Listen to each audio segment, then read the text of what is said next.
From New York, this is Democracy Now! Thank God our country regained its freedom from occupation. All the causes of the wars were destroyed. Our compatriots enjoyed wide security, and for the first time, the ground was prepared for the coming of a strong Islamic government. As the Taliban takes a major step in reestablishing the Islamic Emirate of Afghanistan by announcing its acting government, we'll look at some of the key figures and get an update on protests that continue to grow across the country. Then we'll go to the Gulf Coast in the United States to speak with the 2021 Goldman Environmental Prize winner, also known as the Green Nobel Peace Prize, in the heart of Louisiana's Cancer Alley, home to more than 150 petrochemical facilities. Now she's documenting the aftermath of Hurricane Ida. Good afternoon. My name is Sharon Levine. I'm the director and founder of Rise St. James in St. James, Louisiana.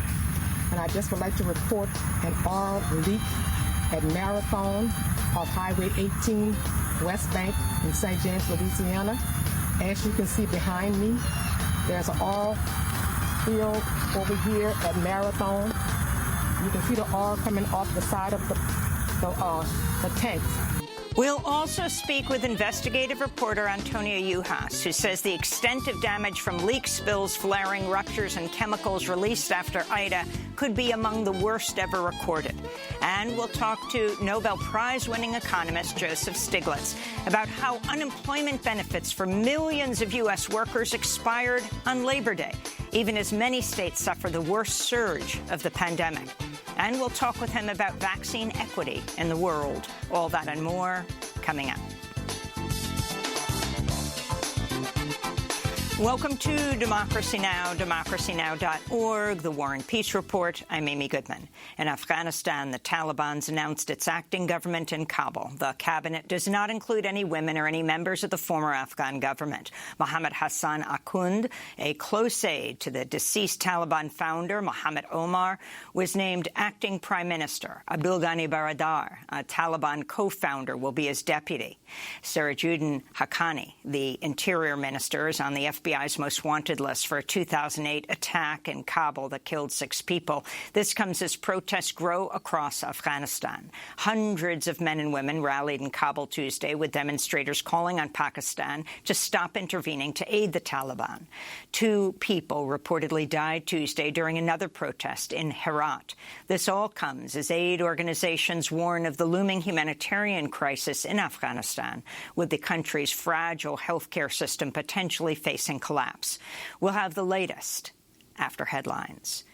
The Centers for Disease Control said Tuesday 75%, that's 3/4 of U.S. adults, have received at least 1 dose of a COVID-19 vaccine. The milestone was announced as the U.S. soared past 40 million reported cases of COVID-19 since the start of the pandemic, with the Delta variant continuing to fuel the summer surge. Children currently make up more than 1/4 of new cases nationwide. In Florida, 13 school employees of public schools in Miami-Dade have died from COVID in the last few weeks. The district enacted a mask mandate despite efforts to ban the requirement by Republican Governor Ron DeSantis. All 13 COVID victims were African American. Elsewhere, New Zealand's eased its strict lockdown outside of its largest city, Auckland, after cases started to go down from August highs. Meanwhile, Cuba has become the first country to start rolling out vaccines for children 2 years and older. The 2 domestically produced vaccines, Abdala and Soberana, have not been approved by the World Health Organization, but local trials have shown an efficacy rate of more than 90%. In Brazil, massive crowds rallied in support of far-right President Jair Bolsonaro Tuesday, Brazil's Independence Day. "Only God will take me out of Brasilia," Bolsonaro told his supporters. The right-wing populist has been sowing doubt about the country's voting system ahead of next year's election. Counter-protesters also took to the streets to condemn Bolsonaro's attacks on the environment, education, and his mishandling of the pandemic. We cannot wait for this genocidal government to keep on killing people. Everywhere in the world there are vaccines, and here we've got over 500,000 deaths, almost 600,000. We don't have to wait until 2022 for the elections. We need to kick Bolsonaro out now. In Texas, Republican Governor Greg Abbott signed into law the state's sweeping new voter suppression bill, SB 1, Tuesday. The law bars drive-through and 24-hour voting sites, adds new identification requirements for absentee ballots, bans unsolicited mail-in ballot applications, and gives new authority to partisan poll watchers. Voting rights groups have vowed to keep fighting the law, which already faces at least 5 challenges in state and federal courts. Meanwhile, Governor Abbott has come under renewed fire over comments he made during the SB 1 signing ceremony, referring to Texas's recently enacted near-total ban on abortion. A reporter asked Abbott, quote, why force a rape or incest victim to carry a pregnancy to term? It provides at least 6 weeks for a person to be able to get an abortion. And so, for one, it doesn't provide that. That said, however, let's make something very clear. Rape is a crime.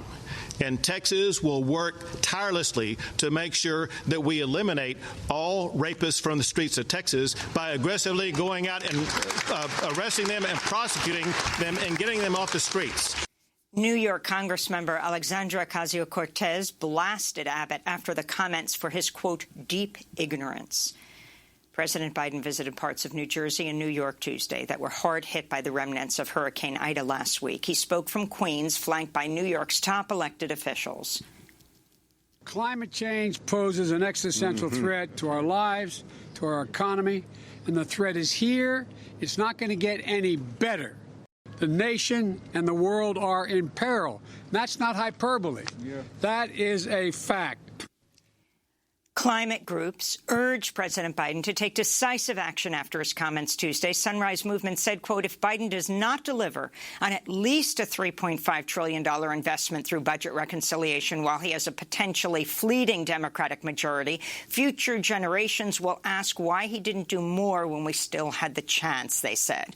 West Virginia Senator Joe Manchin has said he won't back more than $1.5 trillion in spending. Meanwhile, the U.S. Coast Guard is currently investigating reports of 350 oil spills in the Gulf of Mexico in the aftermath of Hurricane Ida. In related news, Louisiana officials revoked the licenses of 7 nursing homes that sent their residents to a warehouse in the town of Independence ahead of Hurricane Ida. 7 people died, and 800 people faced squalid, inhumane conditions there before being rescued. A coalition of over 1,500 environmental and rights groups around the world is calling for the United Nations to postpone its annual climate talks, COP26, scheduled for November in Scotland because of entrenched vaccine inequality. Climate Action Network says the countries most affected by the climate crisis are likely to be shut out of talks because of lack of access to vaccines, as well as prohibitive travel and quarantine costs. The coalition said in a statement, quote, there's always been an inherent power imbalance within the UN climate talks, and this is now compounded by the health crisis. It's difficult to imagine there can be fair participation from the global south under safe conditions, they said. Meanwhile, the World Health Organization blasted wealthy countries Tuesday for refusing to share excess vaccines and other COVID treatments. It is the hoarding of these materials. We saw it in the beginning of the pandemic with PPE. But this is not just unfair, it's not just immoral, it's prolonging the pandemic, and it is resulting in people dying. We'll have more on this story later in the broadcast. The Mexican Supreme Court has unanimously ruled that criminalizing abortion is unconstitutional, a historic decision which paves the way to legalizing the procedure across Mexico. This is the president of the Mexican Supreme Court, Arturo Zaldivar. A partir de ahora se inicia una nueva ruta. From now on, there's a new path to freedom, clarity, and dignity, which respects all those who are pregnant, especially women. Today is one more step in this historic struggle for equality, for dignity, and for fully exercising their rights. Abortion has been severely restricted and penalized in all but 4 Mexican states. This comes after years of resistance and organizing by reproductive justice advocates in the Catholic country of Mexico. In other news from Mexico, at least one person is dead after a powerful earthquake struck near the coastal town of Acapulco, triggering a tsunami warning for the region. About 1.6 million people lost power. The 7.0 magnitude quake was also felt over 230 miles away in Mexico City. Bitcoin crashed to its lowest value in nearly a month Tuesday as El Salvador officially rolled out cryptocurrency as legal tender. For months, critics have warned the adoption of Bitcoin as an official currency in El Salvador could trigger an economic catastrophe, particularly impacting poorer communities that don't have access to bank accounts, computers, or smartphones. The controversial move, spearheaded by the Salvadoran president, Nayib Bukele, and approved by lawmakers earlier this year, has led to ongoing protests. A warning to our audience, the next story contains descriptions of torture and sexual violence. A harrowing new report by Amnesty International details the brutal violence faced by Syrian refugees who've been returned to the war-torn country. The group documented tortures, rapes, illegal detentions, and other serious human rights violations committed by the Syrian government and intelligence officers against over 60 people, including children. In one testimony, a mother described how Syrian authorities undressed her daughter, handcuffed and hung her on a wall while she was repeatedly beaten and sexually assaulted. And the 5 men accused of plotting the September 11th attacks appeared in a Guantanamo Bay military court Tuesday for the first time in over a year. The resumption of pretrial hearings comes just days ahead of the 20th anniversary of the 9/11 attacks. The case against the 5 men, which includes suspected mastermind Khalid Sheikh Mohammed, has been riddled with procedural problems, including the admissibility of evidence that was obtained by CIA agents under torture. The pretrial hearings, which have been prolonged for at least 9 years, were suspended in February 2020 due to the pandemic. The selection of a military jury will likely not begin until at least 2022. And those are some of the headlines. This is Democracy Now!, democracynow.org, The War and Peace Report. I'm Amy Goodman in New York, joined by Democracy Now! Co-host Juan Gonzalez in New Brunswick, New Jersey. Hi, Juan. Hi, Amy, and welcome to all of our listeners and viewers across the country and around the world. Well, we begin today's show in Kabul, where the Taliban has taken a major step in reestablishing the Islamic Emirate of Afghanistan by announcing its acting government. The new cabinet does not include any women or any members of the former Afghan government. The new acting prime minister is Mohammed Hassan Akhund, who was a close aide to the Taliban founding leader, Mohammed Omar. His deputy will be Taliban co-founder Abdul Ghani Baradar. The new Interior Minister, Sirajuddin Haqqani, is on the FBI's most wanted list for a 2008 attack in Kabul that killed 6 people. This comes as protests grow across Afghanistan. Hundreds of people rallied in Kabul on Tuesday, led by women, with demonstrators calling on Pakistan to stop intervening to aid the Taliban. Witnesses reported Taliban fighters beat protesters, and the crowd scattered after gunmen fired in the air. One protester condemned the Taliban's response. The Islamic government is shooting at our people. The Taliban members are very unjust, and they are not human at all. They do not give us the right to demonstrate. They are not Muslim but infidels, as you can see from the situation we are in. Many of the people protesting were women, saying women's rights are human rights.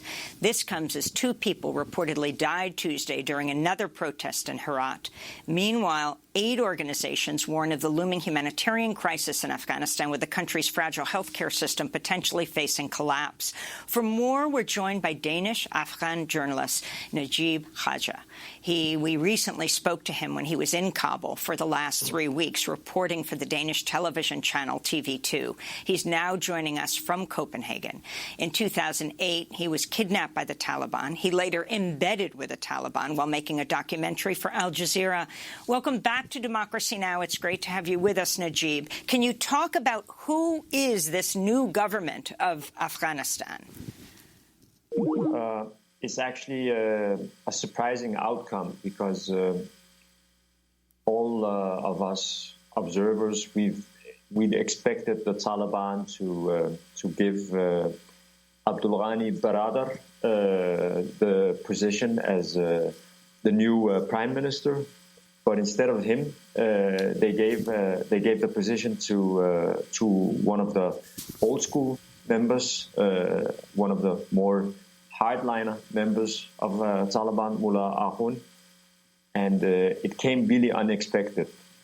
But this outcome was also probably a result of the ISI leader, the Pakistani intelligence leader, traveling to Kabul and trying to sort things out between the different fractions in the Taliban, who had difficulties agreeing on who was going to be appointed for this post. And it ended up with a kind of a compromise because Mullah Ahun is somebody who doesn't have a strong power base, unlike some of the other top members.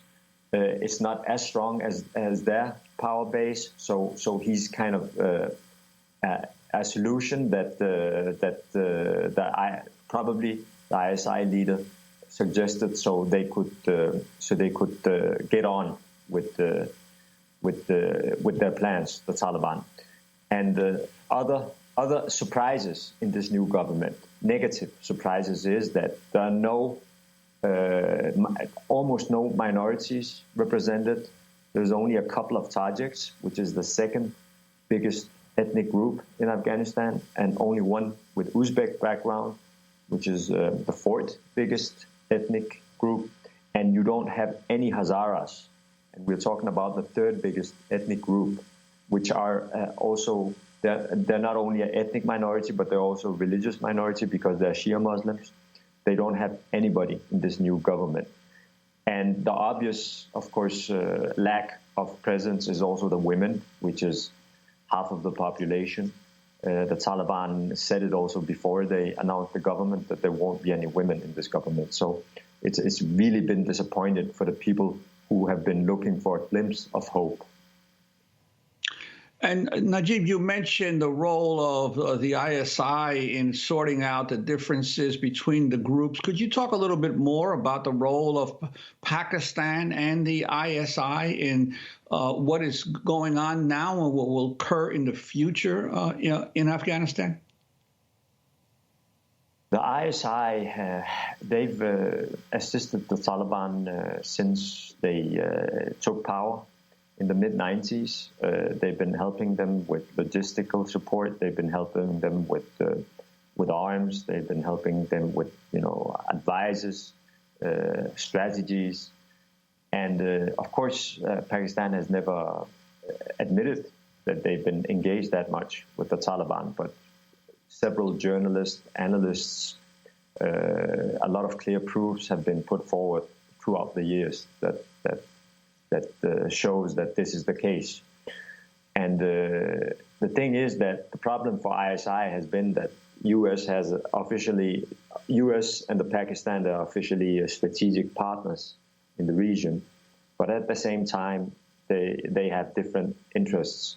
The U.S. interest was that they wanted the former Afghan government to consolidate themselves, and the Pakistani government's interest was that they wanted a pro-Pakistani, anti-Indian government in Afghanistan. And the former Afghan government were very pro-Indian. So the Pakistan, through its intelligence branch, ISI, which sometimes also operates some of their missions independently and also against the Pakistani government. I have to emphasize this nuance also. They've been assisting and supporting the Taliban so they could change the tides. So, and what happened after the Taliban toppled the Afghan government, the sources that I've been talking to, they've been telling me and other journalists also about disagreements between the eastern Taliban, the Lower Paktia area. It's amongst other the Haqqanis and the southern Talibs. And it's not as simple as I tell it. It's not all southern Talibs from Kandahar and Helmand. They agree on everything. For example, Mullah Baradar, one of the founders of the Taliban, he's one of the moderate guys, and he was the one that the Easterners they wanted as a prime minister, but ended up being sidelined now. And it was after a compromise that the director of ISI, who showed up in Serena Hotel, it was by a coincidence that a couple of journalists saw him and took pictures of him. It wasn't supposed to be revealed, and officially he was there just to work on relations between the new government, the Taliban government, and Pakistan. But a lot of people, a lot of experts, they think that he was there to negotiate between the different fractions, and after he arrived, the government was formed quite quickly. Can you talk, Najib, about the women's protest, the mass protest in Kabul of several hundred people cracked down on by the Taliban? They're holding signs that say things like women's rights or human rights. Also, in the fourth largest city in Mazar-e Sharif, you have the women marching. You had them in Herat as well. Yes, I actually attended one of these demonstrations not so long ago. I think it's 5 or 6 days ago. I filmed one of these demonstrations and I interviewed the women, and it was basically women going out into the streets because they wanted to keep some of the rights that they had been given during the former government's reign. They were really disappointed with no women being represented in the upcoming government. The government hadn't been announced at the time, but the Taliban had already said that it would be without women. And also in different other spheres of society, the Taliban has said it would be impossible to have women. So basically the women, they were out there saying that they wanted to fight for the rights that was a part of Islam, that women also had some of these positions that the Taliban thought was wrong for women to have. When I joined the demonstration, nothing happened. Nobody harassed them when I went with them. But I found out that an hour before I joined the demonstration, that a couple of Talibs, they had been very, physical and pushed the journalist away and tried to take his camera from him.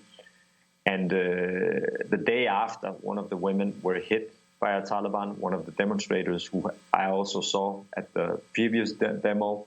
She was bleeding from her eye. So this was basically only the start of what was going to happen, what we were going to see. Because, for example, today there had been a really hard crackdown on the demonstrations. It's not only on the women demonstrations, but also the other anti-Taliban demonstrations. You have a lot of people also going out now and chanting slogans against the Taliban and basically calling them agents of Pakistan and shouting slogans for some of the insurgents in the Panjshir region, the only region that was still fighting against the Taliban until a few days earlier, where the Taliban, they say they defeated them, but there are indications that there are some small pockets left up in the mountains. So it's basically a movement which is anti-Taliban right now. But at the same time, parallel with this anti-Taliban movement, you also have women just being pro-women, pro-human rights, as they're saying. That they're not talking about that they have any opinions about which political party has to rule the country. They just want the new leaders of Afghanistan to know that the women, they should have a place in society, that the women, they should have a place in all spheres of society, totally independently from what kind of a government Afghanistan is going to have. And Najib, I'm wondering if you could talk whether there's been any indication that there is support for the Taliban coming to power, especially in the rural areas where people were weary from more than 20 years of warfare, and whether there's any indication that the Taliban are actually beginning to administer the basic services that a government is so important to a population from its government. So Afghanistan is a very complicated story, but at the same time, it's not that complicated at all. You have two different narratives in Afghanistan, and both are true. You have the narrative of the cities, where there were, a slight progress during the former government, and you had more freedom in these parts of society. Women, they were getting more rights. People were getting much more educated, and you had a bigger middle class. You still had the so-called third world problems, economical crisis, poverty, and crime. But at the same time, you had certain segments of society who were progressing and having much better times than under the Taliban. At the same time, you had the rural area where they were suffering a lot because they were the ones who were experiencing aerial bombings from, the U.S. airplanes, drone strikes from the U.S. Military, the military offensives. You had the battles out there in the rural areas. You had the Taliban putting mines, and you had assassinations. So the villages in the rural areas in Afghanistan, they had a really tough time. And at the same time, you had people in the bigger cities actually taking advantage of the international awareness and presence. Of course, also suffering from suicide bombings, for example, but not at all at the same level as people living in the rural areas. So in the rural areas, people are relieved because the war has stopped, because they're not facing the same threats from different militant groups. They're not facing, they're not scared of going out, sending their children to school because they're afraid of, sudden battles, sudden bombing, and all these things. But at the same time, you have people in the bigger cities getting their rights rolled back. There's being, the new government is cracking down on their personal freedom, political freedom, freedom of speech. So we have these clash of two narratives happening right now. So basically, people in the rural areas, they saw the Taliban as the lesser of two evils. They didn't see the Taliban as somebody who could provide a lot of services. They saw the Taliban as somebody who could help them avoid a lot of the negative consequences of the war, compared to the Afghan government, whose representatives were typically criminals. They called themselves police officers, but it was organized criminal groups actually just taking advantage of their uniforms and positions. But in the cities right now, they are paying the price. Earlier, it was the villagers paying the price for the progress in the cities, and now the cities are paying the price for the security in the rural area. So this is actually, the big contradiction of the reality in Afghanistan. Najib Khaja, we want to thank you so much for being with us. Award-winning Danish-Afghan journalist and documentarian who's covered the wars in Afghanistan and Syria. He was in Kabul for the last 3 weeks, reporting for Danish television channel TV2, joining us from Denmark. This is Democracy Now! When we come back, we go to the Gulf. Stay with us.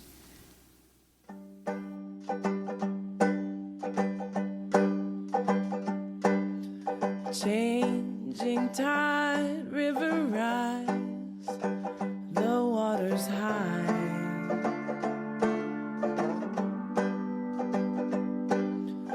Leave it all behind, let it flow by.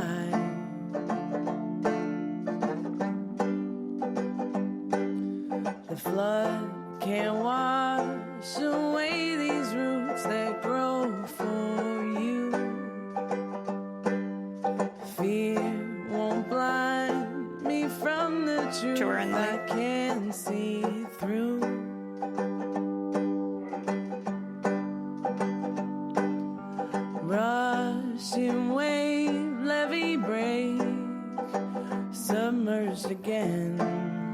Raging Tide by Layla McCullough. This is Democracy Now!, democracynow.org.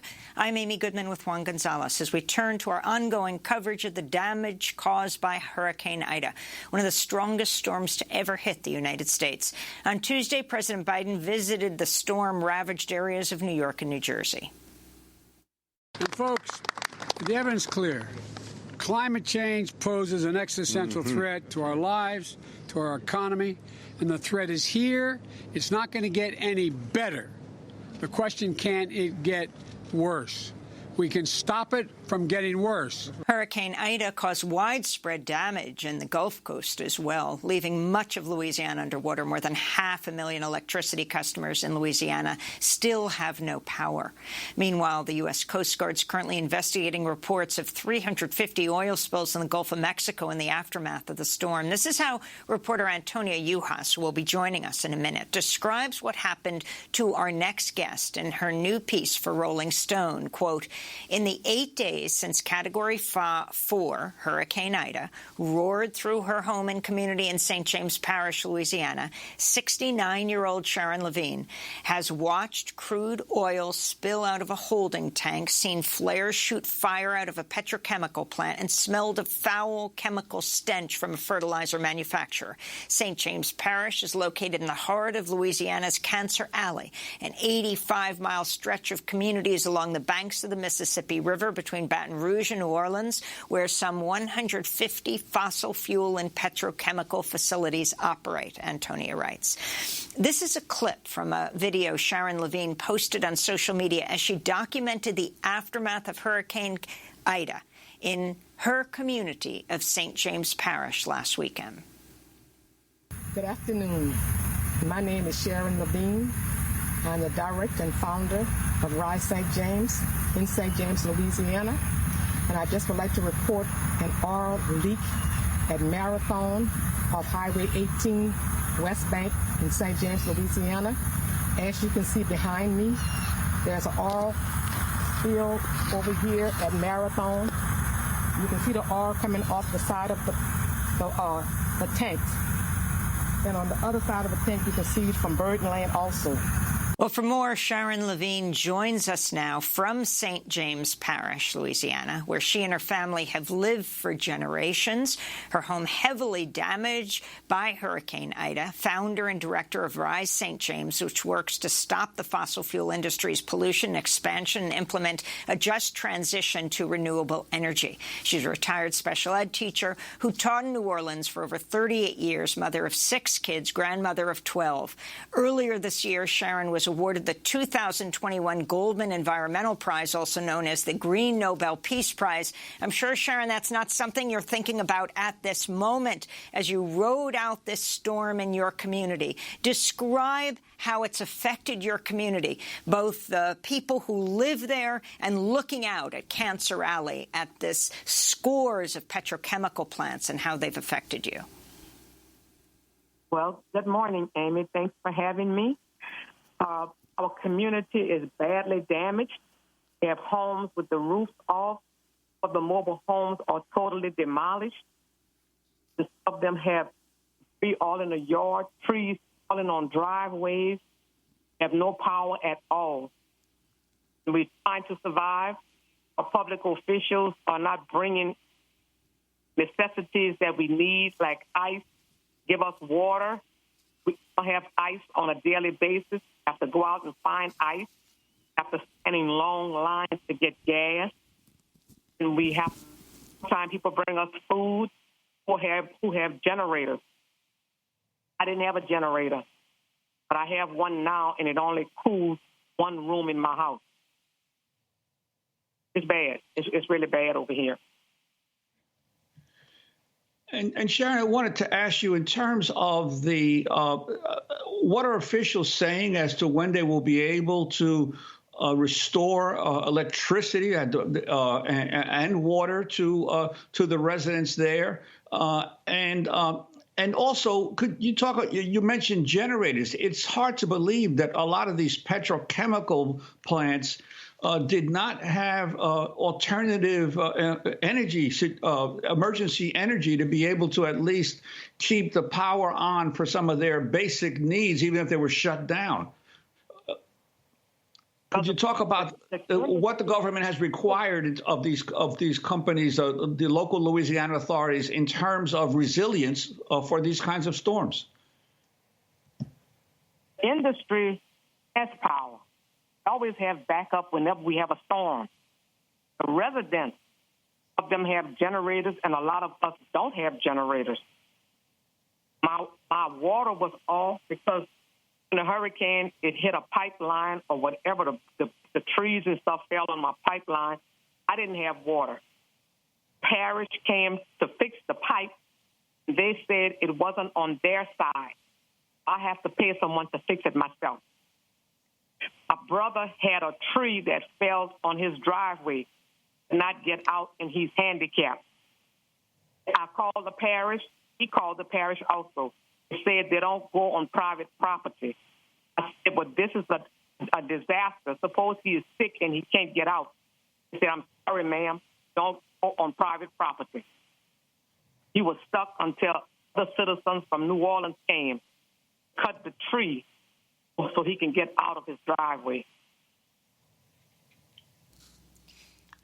Antonia Uhas, I want to bring you into this conversation. Oil and energy investigative journalist Bertha Fellow, whose new article for Rolling Stone is headlined "Hurricane Ida Pounded Louisiana's Cancer Alley. Its residents need help and demand change." Antonia, you tweeted yesterday, I believe, the extent of damage done from the fossil fuel and petrochemical industry here, from leaks, spills, flaring, ruptures, chemicals, releases, etc., as a result of Hurricane Ida, may be ultimately among the worst of such events ever recorded. Put this in context for us as you head back home to New Orleans, and the significance of Sharon as an environmental leader leading the struggle to challenge the fossil fuel industry that contaminates so much of the community that she and others are in. And I want to say good morning to Sharon, especially as another storm is heading her way and our way, and wishing her safety. So, basically, there's several compounding problems happening right now. There isn't power to almost all of Cancer Alley, where Sharon lives. And some of the refineries and petrochemical facilities have power, but sort of shockingly, a lot of them don't. And because they don't, they are releasing horrible flares, black, dirty flares. They've been flooded. They're releasing chemicals. They're spilling. And they're not expected to have power for another 2 weeks. So you have the impacts on the citizens, on Sharon and her community, of not having power, of not having assistance. And then you have this petrochemical and fossil fuel industry that might spend 2 weeks unable to repair itself. And so you have compounding problems on top of each other, and that's just the onshore problem. Offshore, there's a whole host of drill ships, platforms, infrastructure that we know that's been damaged, but they can't get out there. So the Coast Guard has done flyovers, but the companies haven't gotten out there, so we still don't know the extent of the damage offshore. And part of that, again, is this power outage problem, which is still plaguing the state. That said, we already know of at least 350 reported spills in the Gulf and on land waters. I think the impacts are going to be, as you read, devastating, continue to be devastating when it's all taken into account. And Antonia, can you talk about what has been Marathon's response after Sharon Levine's video documentation of that September 5th oil spill? Yes, Marathon said to me that they noted that the spill had happened at that tank farm with the crude pouring over the edges, but that it hadn't contaminated air or water. But then I saw that they had actually filed with the State Department of Environmental Quality that there was impacts to both water and land. So I think the full extent, again, of that damage is yet to be known, because all we have right now is what Sharon is able to see with her eyes and report, and what the company is telling us. And this is a problem throughout the state. because the environmental regulator, the Department of Environmental Quality, is also having problems getting out, but also their air monitoring stations, 15 of them were out, I assume for outage, by the refineries, by the petrochemical plants to monitor that just the air quality aren't there. So the access to information is extremely limited, also because of the ongoing storm damage, just making it difficult to get to areas. You even have Shell, Antonia, an offshore oil site, preventing not picking up 100 of their offshore oil workers on the platform as the storm hit. They were stranded there? Yeah, so there's two platforms. One, a Shell drill ship. Yes, they left 100 workers in the platform, which is entirely bizarre because generally evacuating workers from offshore platforms is standard procedure. We know from the videos that these workers were media that the ship took on extensive water. We know that it had to lose some of its equipment onto the ocean floor. They were evacuated. They finally are moving that rig off to Mississippi. They've been out on the water since the storm. And that's only one of Shell's platforms. Another one of their facilities that takes on 200,000 barrels of oil a day and natural gas a day, it's a transit hub, has also been damaged during the storm, and we don't know the extent of the damage. There's oil sheets in the water from another drill ship. The commodities markets are already reporting that this is the worst harm to the oil sector from in the Gulf Coast since at least 2005 with the combination of Katrina and Rita. And I think, again, that's a sign that what we're going to start seeing is because of the extent of the period of damage, not having electricity, the winds, the high winds, that we're going to see more and more evidence of extensive spills, releases, ruptures, damages onshore, offshore, which we're already seeing. And Sharon, I'd like to ask you what those who argue that the petrochemical industry is vital to jobs in Louisiana, what's your response to them, especially after crises like this? My response is, what's more important, a human life or jobs? It's not that we're against industry that's trying to harm us, take our health, and take our lives. We want to live. We want to breathe clean air. These industries are not allowing us to breathe clean air or drink clean water. And finally, Antonia, Entergy. I remember seeing all the Entergy vans after Hurricane Katrina. Now, 1 million customers lost power after Ida. Still hundreds of thousands in darkness, no electricity. The private company and what should be done about it? Yeah, so only about 50% of Louisiana that lost power has had its power restored. All of the lower-lying areas where Sharon is located, the southeast of the state, are almost still without power and are expected to be for 2 weeks. Basically what folks are talking about here is that the problem with Entergy is that it is a highly centralized, fossil fuel intensive electricity company. Coal, natural gas in particular are its baselines. And that what needs to happen is a decentralized, community-based, renewable energy system where you've got power provided closer to and within control of the consumer, that it can be separated out. So if you lose power up here, you still have power everywhere else. And that power is helping to mitigate the climate crisis, not contribute to it through coal, natural gas. An Alliance for Affordable Energy Analysis compared New Orleans to the nation and Louisiana as a whole and found the city not only has excessively high durations and frequency of power outages, but that they're also unequal. Gentilly, New Orleans East, Lower Ninth Ward, neighborhoods which are majority people of color and low income experience the greatest proportion of outages, demonstrating a clear form of environmental racism. The analysis says New Orleans also has the second highest percentage of household income spent on energy bills in the country. That reading from Antonia's National Geographic article. We want to thank you both for being with us. We'll continue to report on what's happened in the Gulf. Antonia Juhas, oil and energy investigative journalist. Sharon Levine, founder and director of Rise St. James in Louisiana, recipient of the 2021 Goldman Environmental Prize, known as the Green Nobel Peace Prize.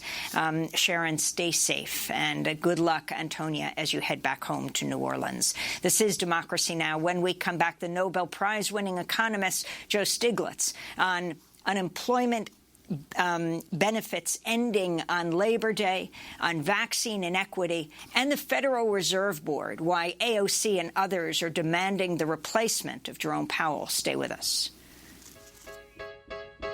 I need a dollar, dollar, dollar, that's what I need. Hey, hey. Well, I need a dollar, dollar, dollar, that's what I need. Hey, hey. Said I need a dollar, dollar, dollar, that's what I need. And if I share with you my story, would you share your dollar with me? Bad times are coming and I reap what I done sowed. Hey, hey. Well, let me tell you something, all that glitters ain't gold. Hey, hey. It's been a long old troublesome road, and I'm looking for somebody come and help me carry this load. I need a dollar, dollar, dollar, that's what I need. A Dollar by Aloe Black. Here on Democracy Now!, I'm Amy Goodman with Juan Gonzalez. Unemployment benefits for millions of U.S. workers expired on Labor Day after President Biden declined to press the Democratic-led Congress to extend assistance, even as many states suffered their worst surge of the pandemic. An estimated 9.3 million jobless workers lost benefits, along with 26 million members of their households who relied on the income. The cutoff of aid came after the Labor Department reported the U.S. economy added just 235,000 jobs in August, a significant slowdown due largely to the spread of the Delta coronavirus variant. The unemployment rate for African Americans rose 0.6 percentage point in August to 8.8%. For more, we're joined by Joseph Stiglitz, Nobel Prize-winning economist, Columbia University professor, former chair of the Council of Economic Advisors. We want to discuss a number of issues, from vaccine equity to the Federal Reserve Board. But first, let's begin with these unemployment benefits ending. Joe Stiglitz, the significance of this. Well, this is extraordinarily disturbing. You know, we should have passed a law that said so long as the unemployment rate remained elevated, in particular places, it's very, very serious. And we should have continued those unemployment benefits. The numbers, 3/4 of those on unemployment are going to see their benefits cut, or most of those eliminated. And we aren't back to really normal. So this is going to feed into the problems posed by the Delta variant, because that itself has slowed the economy down. As you mentioned, the employment numbers were not that good the last month. And now, on top of that, we're going to have the problem of insufficiency of aggregate demand, because these people who are going to lose their benefits won't be able to spend. But Joe Stiglitz, what do you say to those? There have been lots of media reports in recent weeks, and many Republicans, like Senator Ted Cruz, saying that employers are not able to find employees because people are preferring to stay on unemployment rather than get jobs. What's your response to this point of view? Yeah, well, actually, this is an area where we've been able to get real data in real time, because we've done, you might say, an experiment, because different states have reduced their benefits, cut off their benefits. A large number of conservative states have already done that. So we've been able to see what happens to employment when you cut off benefits. Do people rush back to get jobs? And were those states that cut off those benefits, did that solve their problem of a labor shortage? Answer, unambiguously, no. It's clear the reason that people aren't going back to work. One, they don't want to get the disease, and our workplace is often a place where people do get the disease. Secondly, we don't have adequate child care, and that means with schools being shut down, opened up, shut down, they don't want to leave their children alone. And one of the important provisions of the President Biden's program that's in the reconciliation bill is actually to address that issue. You might say it's a real supply side issue that will help the labor supply, but cutting off unemployment benefits has a minuscule, estimating something like 7% of those who got cut off from benefits actually wound up with jobs.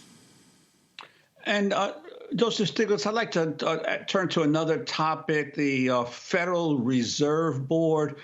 President Biden will soon have to decide on the new chair for the Federal Reserve Board. There have been some Congress members, progressive members of Congress like Alexandria Ocasio-Cortez, Rashida Tlaib, Ayanna Pressley, who are calling for Biden to replace the current chair, Jerome Powell, for neglecting to take on the climate crisis and weakening financial regulations.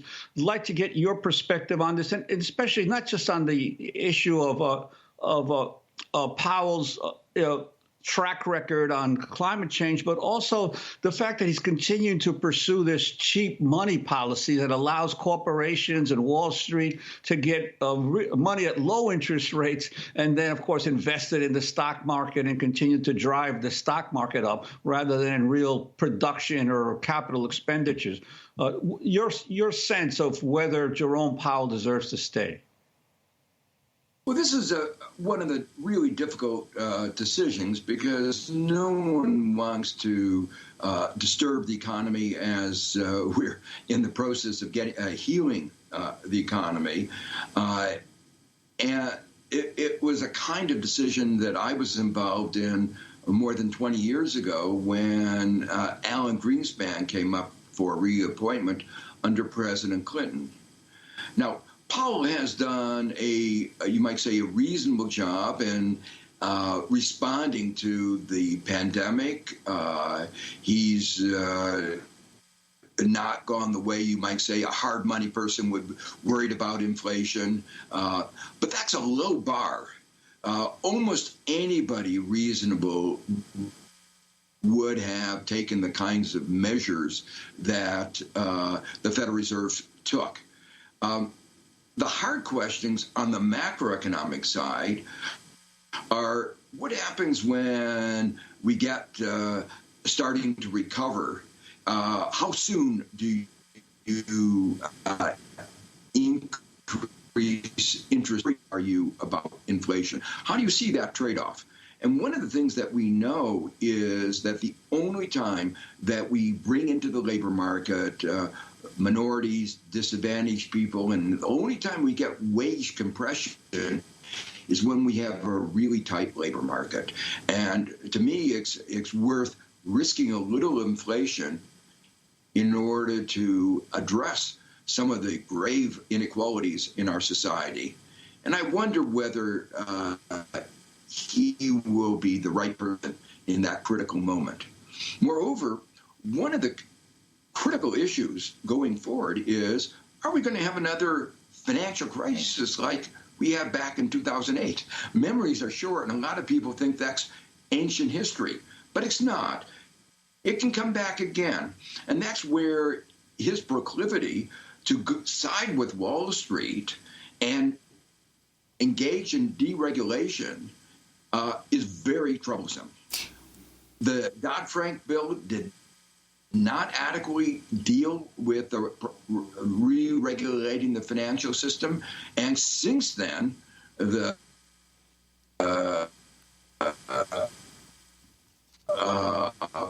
regulations that we've had. What we really need is strengthening regulations to deal with encouraging capital to move, as you said, into productive activities, and dealing with the real risk not only of the financial excessive risk-taking that we saw in 2008, but a new set of risks that are on the horizon, and those are the climate risks. He says those are issues that Congress ought to deal with, but they are issues of financial stability. We have a repricing of fossil fuel assets, other assets that are going to be affected by climate change. It will make what happened with the subprime mortgage market look like a picnic. And what that did to our financial system is an important lesson why we have to include climate risk in any stress testing. Joe, we want to get to the costs of war. You wrote a book on this. But first, the World Health Organization's Africa director has condemned plans by the U.S. and other wealthy countries to offer third-dose COVID vaccine booster shots, while only 2% of Africa's 1.3 billion people have been fully vaccinated. Dr. Matshidiso Moeti said the U.S. should have given priority and must do it now to poorer nations. This is what they said. Moves by some countries globally to introduce booster shots threaten the promise of a brighter tomorrow for Africa. As some richer countries hoard vaccines, they make a mockery, frankly, of vaccine equity. You've just written an article on this issue along with Lori Wallach. And I'm wondering if you can talk about, it's called Will Corporate Greed Prolong the Pandemic? Can you talk about vaccine equity? Sure. I mean, it's very clear that we're not going to be safe until the whole world is safe. As long as the disease is festering someplace in the world, there are going to be mutations. We know that. And we know that these mutations can be more contagious, more dangerous, and even more vaccine resistant. So it's in our own self-interest that we get the disease controlled everywhere. But right now, there are two problems. This issue of vaccine equity, who gets the vaccine and who doesn't. And disproportionately, the United States is getting a real access to the vaccine, and the developing countries simply are not. But to me, the real issue is lack of supply. There is no excuse more than a year after the COVID-19 started, well after we discovered the vaccines that worked, that there should be this kind of supply shortage. The market economy has the ability to produce these vaccines. I'm afraid that they're limiting the production to keep the price up. The head of Pfizer was hoping that he could sell each dose for $175, something that costs far, far less than that. So to me, the first priority ought to be revving up production so that there is a supply for everybody in the world. And finally, the costs of war. You wrote a book on this subject as Biden pulls U.S. troops out of Afghanistan. Well, the title of my book we wrote more than a decade ago was The $3 Trillion War, pointing out the high cost of the war in Afghanistan and Iraq. We knew that our numbers were conservative, but as time mounted on and the cost mounted up, what we've discovered is that the cost just of caring for our we have 20 seconds is in the trillions of dollars. The wars have been little benefit, but an enormous cost to our society. We want to thank you so much for being with us, Joe Stiglitz, Nobel Prize-winning economist, Columbia University professor, former chair of the Council of Economic Advisors. Among his books, People, Power, and Profits, Progressive Capitalism for an Age of Discontent. That does it for our show. I'm Amy Goodman with Juan Gonzalez. Stay safe.